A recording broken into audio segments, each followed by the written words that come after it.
दिशा निर्देशों को लेकर देश भर में शुरू हुआ विरोध अब केवल शैक्षणिक परिसरों तक सीमित नहीं रह गया है।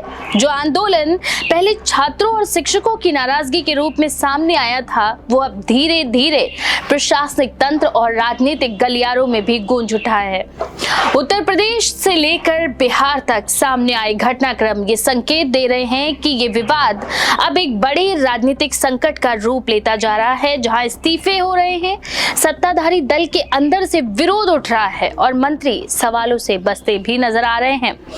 यूजीसी के द्वारा हाल ही में जारी किए गए नए नियमों को सरकार ने उच्च शिक्षा व्यवस्था में सुधार की दिशा में एक बड़ा कदम बताया है, लेकिन इन नियमों को लेकर छात्रों, शिक्षकों और कई सामाजिक संगठनों का ये मानना है कि इससे शिक्षा में समानता, अवसरों पर नकारात्मक असर भी पड़ेगा। कई राज्यों में विश्वविद्यालय और कॉलेज परिसरों में प्रदर्शन तक शुरू हो गए। कहीं कक्षाएं बाधित हो रही हैं, तो कहीं छात्र सड़कों पर उतरकर सरकार के खिलाफ नारेबाजी तक कर रहे हैं और विपक्षी दल भी इस मुद्दे को हाथों हाथ लेते हुए केंद्र सरकार पर संवेदनहीनता और बिना संवाद के फैसले थोपने का आरोप लगा रहे हैं। उत्तर प्रदेश की बरेली से सामने आया घटनाक्रम इस पूरे विवाद को एक नई दिशा देता है। यहाँ नगर मजिस्ट्रेट अलंकार अग्निहोत्री ने यूजीसी के नए नियमों के विरोध में अपने पद से इस्तीफा दे दिया। आमतौर पर नौकरशाह नीतिगत मुद्दों पर सार्वजनिक रूप से विरोध दर्ज कराने से बचते हैं, लेकिन यहाँ मामला उल्टा है। अग्निहोत्री का इस्तीफा इस मायने में असामान्य माना जा रहा है। अपने इस्तीफे में उन्होंने नए नियमों को लेकर गहरी नाराजगी जताई, साथ ही साथ खासतौर पर उच्च जाति समुदाय के बच्चों के अधिकारों को प्रभावित होने की भी बात कही है। उन्होंने प्रयागराज में हुई एक धार्मिक घटना का उल्लेख किया, जहां शंकराचार्य अविमुक्तेश्वरानंद के शिष्यों के साथ कथित तौर पर दुर्व्यवहार भी किया गया था और उनकी चोटी तक खींची गई थी। इस घटना ने पहले ही धार्मिक संगठनों के बीच आक्रोश पैदा कर दिया था। अग्निहोत्री ने इसे प्रशासनिक उदासीनता और सामाजिक तनाव का प्रतीक बताते हुए अपने इस्तीफे को एक नैतिक कदम करार दिया है। प्रशासनिक हलकों में इस इस्तीफे को लेकर चर्चाएं काफी तेज हैं। सामान्य प्रक्रिया के तहत नगर मजिस्ट्रेट जैसे अधिकारियों का इस्तीफा जिला मजिस्ट्रेट के माध्यम से राज्य सरकार के नियुक्ति विभाग को भेजा जाता है। इसके बाद सरकार ये तय करती है कि इस्तीफा स्वीकार किया जाए या फिर नहीं। इस पूरी प्रक्रिया की कोई तय समय सीमा नहीं होती। कई बार ऐसे इस्तीफे तुरंत भी स्वीकार कर लिए जाते हैं, तो कई बार महीनों तक लंबित रहते हैं। लेकिन जिस तरह ये इस्तीफा एक राजनीतिक और सामाजिक संदेश के तौर पर देखा जा रहा है, उससे सरकार पर जल्द फैसला लेने का दबाव भी बढ़ सकता है। इसी बीच नोएडा से सामने आया दूसरा बड़ा घटनाक्रम सत्ताधारी भारतीय जनता पार्टी के अंदर बढ़ती बेचैनी की ओर इशारा करता है। भाजपा युवा मोर्चा के उपाध्यक्ष राजू पंडित ने यूजीसी के नए नियमों के खिलाफ खुलकर मोर्चा खोलते हुए अपने पद से इस्तीफा दे दिया। उन्होंने इस नीति को काला कानून बताया और ये भी आरोप लगाया कि ये उच्च जाति समुदाय के बच्चों के भविष्य के साथ खिलवाड़ है और उसके खिलाफ भी है। वहीं राजू पंडित का ये भी कहना था कि देश भर में छात्र और शिक्षक इन नियमों के खिलाफ सड़कों पर उतर आए हैं और ऐसे में वे एक अन्यायपूर्ण व्यवस्था का समर्थन नहीं कर सकते। उनका इस्तीफा भाजपा के युवा संगठन के भीतर से सामने आया दुर्लभ विरोध माना जा रहा है। आमतौर पर पार्टी के अंदरूनी मतभेद सार्वजनिक मंच पर नहीं आते, लेकिन इस पूरे मामले में एक पदाधिकारी का खुलकर इस्तीफा देना ये दिखाता है कि असंतोष केवल विपक्ष तक ही सीमित नहीं है। वहीं राजनीतिक विश्लेषकों का मानना है कि युवा मोर्चा जैसे संगठन भविष्य के नेताओं की नर्सरी माने जाते हैं। अगर यहां से विरोध की आवाज उठने लगी तो ये पार्टी नेतृत्व के लिए एक चेतावनी संकेत हो सकता है। इससे ये भी साफ होता है कि यूजीसी के नए नियमों को लेकर समाज के अलग अलग वर्गों में नाराजगी गहराती जा रही है। बिहार के हाजीपुर में सामने आया घटनाक्रम इस पूरे विवाद को और संवेदनशील बना देता है। केंद्रीय गृह राज्य मंत्री नित्यानंद राय एक कार्यक्रम में शामिल होने के लिए हाजीपुर पहुंचे थे, जहां एक ऐतिहासिक कौनहारा घाट पर एक प्रतिमा की नींव रखी जा रही थी। जब पत्रकारों ने उनसे यूजीसी के नए नियमों और देश भर में हो रहे विरोध प्रदर्शन को लेकर सवाल किए, तो उन्होंने सीधे जवाब देने से बचने की कोशिश की।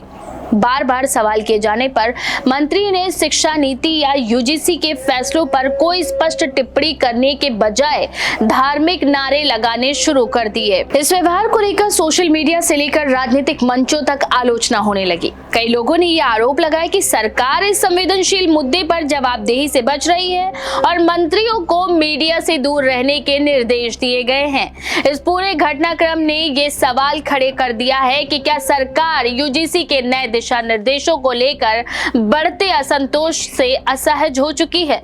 अगर ऐसा नहीं है तो फिर सवालों से बचने और स्पष्ट जवाब ना देने की रणनीति आखिर क्यों अपनाई जा रही है। देश भर में फैले विरोध प्रदर्शनों की तस्वीरें ये दिखा रही हैं कि छात्र संगठन लगातार धरना प्रदर्शन कर रहे हैं। कई जगहों पर शिक्षकों ने भी कक्षाओं का बहिष्कार किया है।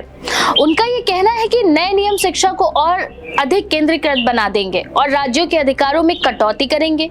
वहीं कुछ संगठनों का आरोप है कि ये नीति सामाजिक संतुलन को बिगाड़ सकती है और कमजोर वर्गों के लिए अवसर सीमित हो सकते हैं। विपक्षी दलों ने इस मुद्दे पर सरकार को घेरते हुए संसद से लेकर सड़कों तक विरोध तेज कर दिया है। कांग्रेस समेत कई पार्टियों का कहना है कि सरकार बिना पर्याप्त परामर्श के फैसले थोप रही है। उनका ये दावा भी है कि यूजीसी के नए नियम संघीय ढांचे की भावना के खिलाफ हैं और राज्यों की शिक्षा नीतियों में अनावश्यक हस्तक्षेप करते हैं। सरकार की ओर से अब तक आधिकारिक तौर पर यही कहा गया है कि नए दिशा निर्देश शिक्षा व्यवस्था को आधुनिक बनाने और गुणवत्ता सुधारने के लिए जरूरी है। अधिकारियों का तर्क है कि इससे विश्वविद्यालयों को अधिक स्वायत्तता मिलेगी और शिक्षा वैश्विक मानकों के अनुरूप होगी। लेकिन आलोचकों का कहना है कि जमीनी स्तर पर इसके प्रभावों पर गंभीरता से विचार नहीं किया गया है। एक्सपर्ट्स का ये मानना है कि जब कोई नीति इतने बड़े पैमाने पर विरोध का कारण बन जाए और उसमें नौकरशाहों से लेकर सत्ताधारी दल के नेताओं तक की नाराजगी शामिल हो जाए तो सरकार के लिए स्थिति संभालना आसान नहीं रह जाता। इस्तीफे अक्सर प्रतीकात्मक होते हैं, लेकिन वे जनता के गुस्से को और तेज कर सकते हैं। इतिहास गवाह है कि कई बार ऐसे ही नीतिगत विवाद बड़े राजनीतिक आंदोलनों में बदल गए हैं। छात्रों के आंदोलन भारत की राजनीति में पहले भी बड़े बदलाव ला चुके हैं। मौजूदा हालात को देखकर कुछ लोग 1970 और 1980 के दशक के छात्र आंदोलनों की तुलना भी करने लगे हैं। हालांकि परिस्थितियां अब अलग हैं। फिलहाल केंद्र सरकार के सामने सबसे बड़ी चुनौती ये है कि वह इस बढ़ते असंतोष को कैसे संभालती है। क्या वह नए दिशा निर्देशों में संशोधन करेगी या फिर संवाद के जरिए विरोध कर रहे पक्षों को समझाने की कोशिश करेगी या फिर सख्ती के रास्ते पर चलेगी। ये आने वाले दिनों में साफ होगा। नगर मजिस्ट्रेट का इस्तीफा, भाजपा युवा मोर्चा नेता का विरोध और केंद्रीय मंत्री के सवालों से बचना, ये तीनों घटनाएं मिलकर ये दिखाती हैं कि यूजीसी का ये मुद्दा अब एक साधारण नीतिगत बहस नहीं रहा। ये सत्ता और समाज के बीच भरोसे की परीक्षा बनता जा रहा है। देश के कई हिस्सों में प्रदर्शन अभी भी जारी है। सोशल मीडिया पर #UGC प्रोटेस्ट और इससे जुड़े हैशटैग ट्रेंड कर रहे हैं। छात्र अपनी कहानियां साझा कर रहे हैं कि कैसे उन्हें डर है कि नए नियम उनके भविष्य को अनिश्चित बना देंगे। शिक्षक अपनी स्वायत्तता को लेकर चिंतित हैं और राज्य सरकारें केंद्र के बढ़ते हस्तक्षेप पर सवाल उठा रही हैं।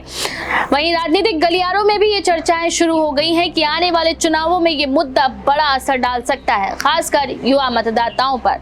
अगर सरकार इस असंतोष को समय रहते शांत नहीं कर पाती है तो इसका चुनावी नतीजों पर भी प्रभाव पड़ सकता है।